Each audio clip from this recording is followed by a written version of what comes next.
बिस्मिल्लाहिर्रहमानिर्रहीम। अस्सलाम वालेकुम जनाब, मां आहियां इंसाफ़ अली मेमण तव्हांजे मुंहिंजे सिंधी चैनल सम्झो ऐं सम्झायो सां गॾु। जनाब, जेकॾहिं तव्हां पंहिंजे स्मार्टफोन जी होम स्क्रीन मां बेज़ार थी विया आहियो या उनखे को नओं लुक ॾियणु चाहियो था ऐं उनखे 3D में ॾिसणु चाहियो था या 2D में सुठी स्क्रीन में ॾिसणु चाहियो था, त अॼु उन जे लाइ हिकिड़ो लॉन्चर आहे, उन जो रिव्यू आउं तव्हांखे ॾींदुसि ऐं तव्हां उनखे ॾिसी सघंदव ऐं पंहिंजी एंड्रॉयड मोबाइल खे, पंहिंजे स्मार्टफोन खे हिकिड़ो बहितर लुक ॾेई सघंदव। ऐं जनाब, जेकॾहिं तव्हां इहो सभु कुझु चाहियो था त तव्हां मुंहिंजी वीडियो खे आख़िर ताईं ॾिसो ऐं इनशाला तव्हांखे वॾो फ़ाइदो थींदो। जनाब, हाणे उन वीडियो खे शुरू करण खां पहिरीं मुंहिंजी हमेशह वांगुरु हिकिड़ी रिक्वेस्ट आहे त तव्हां ऐं मुंहिंजो सिंधी चैनल आहे सम्झो सम्झायो, प्लीज़ इनखे सब्सक्राइब कयो। सब्सक्राइब करण जे लाइ रेड कलर जे बटन खे क्लिक कयो। ईअं कंदव त हिकिड़ो बेल जो आइकॉन ईंदो, उनखे बि क्लिक कयो। उनखे क्लिक करण सां ईअं थींदो जो मुंहिंजी हर नई अचण वारी वीडियो तव्हां ताईं पहुचंदी ऐं तव्हां उनखे ॾिसी फ़ाइदो वठी सघंदो। ऐं मुंहिंजे वीडियो जे कुंड ते बि हिकिड़ो रेड कलर जो सब्सक्राइब जो बटन आहे, उनखे क्लिक करे बि तव्हां मुंहिंजे चैनल खे सब्सक्राइब करे सघो था। ऐं ईअं तव्हांखे करणु खपे, छाकाणि जो डेली बेसिस ते का न का नई शइ तव्हांजे लाइ आणींदो रहंदो आहियां। जनाब, हाणे हलूं था वीडियो जी तरफ़। जनाब, जेकॾहिं तव्हां पंहिंजे स्मार्टफोन खे बहितर लुक ॾियणु चाहियो था त उन जे लाइ हिकिड़ो लॉन्चर आहे जंहिंखे नेक्स्ट लॉन्चर जे नाले सां चवनि था। त सभिनी खां पहिरीं असांखे उनखे डाउनलोड करिणो आहे, त उन जे लाइ प्ले स्टोर में हलंदासीं। प्ले स्टोर खे ओपन कयो। साईं, इन जी सर्च बार में तव्हांखे उन लॉन्चर जो नालो लिखिणो आहे। जीअं नेक्स्ट लॉन्चर जे नाले सां आहे, तव्हां उनखे सर्च कयो। सर्च कंदव त काफ़ी सारियूं रिज़ल्ट्स ईंदियूं। इन में सभिनी खां पहिरीं जेको नंबर ते एप्लीकेशन आहे, इनखे क्लिक कयो ऐं इन जो नालो तव्हां ॾिसी सघो था। इन जो आइकॉन बि तव्हां ॾिसी सघो था। Next launcher 3D shell light जे नाले सां आहे। जनाब, इन जी रेटिंग 4.4 जी आहे। 10 मिलियन माण्हुनि इनखे डाउनलोड कयो ऐं इस्तेमालु कनि पिया। तमामु बहितरीनु एप्लीकेशन आहे, मूंखे बहितर लॻी, इन करे मूं चाहियो त तव्हां सां शेयर कयां ऐं इनखे डाउनलोड करे चुको आहियां। इन करे आउं इनखे ओपन कंदुसि। ऐं जनाब, जॾहिं इनखे ओपन कंदव त फस्ट इंटरफेस इन जो इहो ईंदो ऐं तव्हां ॾिसी सघो था इन जो तमामु बहितरीनु लुक आहे। इन खोड़ सारियूं जेके शयूं आहिनि तव्हां इन में ॾिसी सघो था। इन जी होम स्क्रीन खे ॾिसो, उन खां पोइ इन में तव्हां खां चेंजिंग करणु चाहियो था उहो बि करे सघो था, उन में एडिशन बि करे सघो था, उन में फोल्डर बि एड करे सघो था। ऐं सभिनी खां पहिरीं त तव्हांखे हिते तव्हांजे शहर जो टेम्परेचर ऐं डेट वग़ैरह बि तव्हांखे मिली सघे थी। इनखे सुठो लुक में तव्हां ॾिसी सघो था। हीअ ॾिसी सघो था, ऐं सुठो लुक आहे। जेकॾहिं इनखे अञा बि चेंज करणु चाहियो था त तव्हां करे सघो था। उन जे लाइ हीअ ॾिसो, तव्हांजे शहर जो जेको वेदर आहे उहो बि तव्हां चेंज करे सघो था ऐं उनखे ॾेई वधाए सघो। ऐं उन खां पोइ इन जो जेको क्विक बार आहे उनखे बि तव्हां हिकिड़ो बहितर लुक ॾेई सघो था ऐं उनखे सुठे नमूने सां ॾिसी सघो था। हाणे लुक कीअं ॾींदो उन जे लाइ त तव्हांखे इन जे ही कुंड ते हिकिड़ो तव्हांखे गोल दाइरो नज़र ईंदो। इनखे क्लिक कंदव त इन जो सॼो सेटिंग ऑप्शन अची वेंदा। इन में जेकॾहिं तव्हां चाहियो त इनखे 3D में करे सघो था। हींअर फ़िलहालु 2D में आहे ऐं उनखे 3D में इन करे कोन कंदुसि जो मुंहिंजो मोबाइल 3D खे सपोर्ट घटि करे थो। पर तव्हांजो जेकॾहिं स्मार्टफोन इम्प्रूव आहे त उनखे तव्हां 3D में बि यूज़ करे सघो था। उन खां पोइ थीम्स बि चेंज करे सघो था, वॉलपेपर आहिनि, आइकॉन एडिटर बि इन में तव्हांखे मिले थो, थीम मिक्स बि मिले थो, फ्लोटिंग मैनेजर बि मिले थो ऐं काफ़ी सारियूं शयूं जेके आहिनि तव्हांखे हिते नज़र ईंदियूं। ऐं ही जनाब, हाणे इन जी सेटिंग खे जीअं ओपन कंदव त तव्हां काफ़ी सारियूं शयूं हिते ॾिसी सघो था। 3D लॉन्चर आहे, थीम्स आहे, वॉलपेपर आहे, आइकॉन एडिटर आहे, थीम मिक्स आहे, फ्लोटिंग आहे ऐं क्लीन अप आहे। ऐं जेकॾहिं को हिन में ॿियो प्लस करणु चाहियो त करे सघो था। ऐं पाण फ़िलहालु अफेक्ट्स में हलंदासीं। अफेक्ट्स में वेंदव त तव्हां ॾिसंदव हिकिड़ी नई विंडो खुली वई आहे। इन में हाणे तव्हां जेका ही आइकॉन बार आहे इनखे अफेक्ट्स ॾेई सघो था। तमामु बहितरु अफेक्ट्स आहिनि। सपोज़ कयो हीअ अफेक्ट्स ॾींदव त इन तरह जो थींदो। जेकॾहिं हिनखे तव्हां ही जीअं चेक कंदा वेंदव तीअं तव्हांखे ख़बर पवंदी त तमामु बहितरीनु अफेक्ट्स तव्हां इनखे ॾेई सघो था। हीअ ॾिसी सघो था।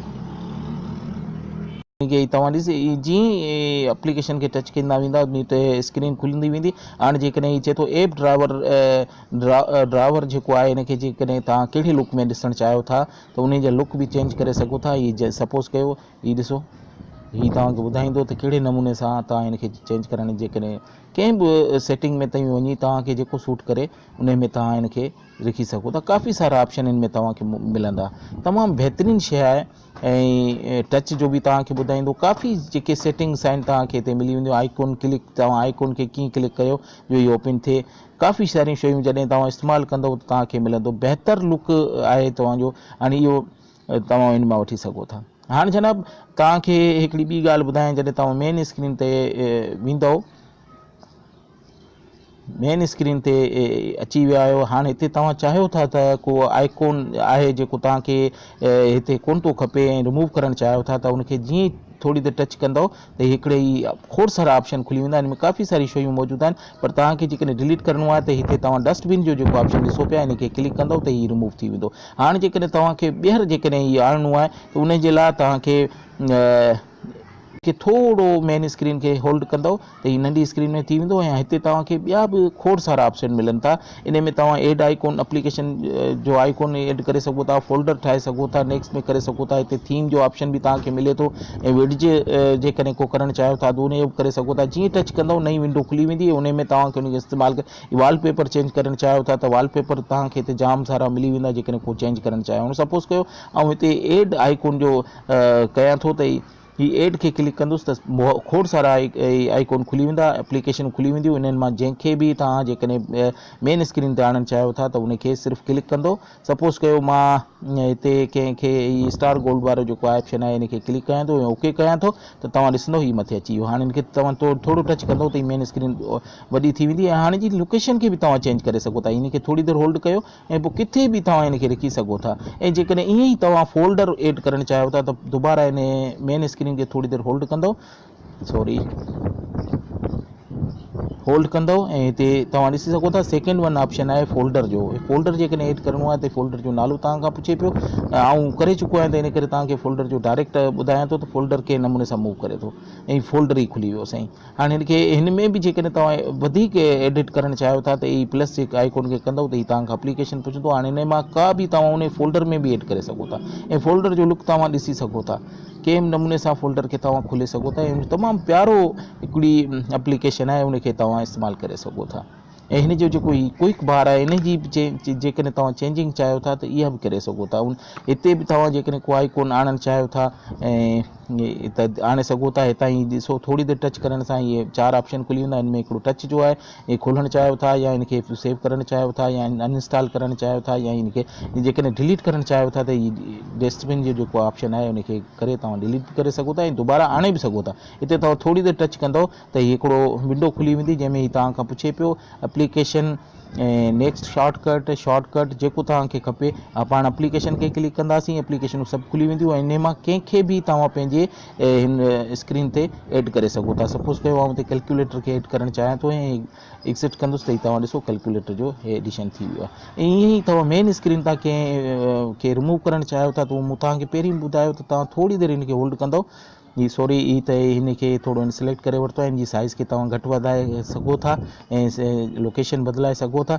ऐं जेकॾहिं हिनखे रिमूव करिणो आहे त हिनखे थोरी देरि तव्हां कंदव त ही खोड़ सारा ऑप्शन खुली वेंदा। इन्हनि में मुख़्तलिफ़ आहिनि, तव्हांखे फोल्डर बि ॿुधाए पियो, अनइंस्टॉल करिणो आहे त उहो बि ॿुधाए पियो, कैमरा ऑप्शन बि आहे ऐं जेकॾहिं डिलीट करिणो आहे त तव्हां थोरी देरि हिनखे ॿीहर क्लिक करे हिनखे डिलीट बि करे सघो था।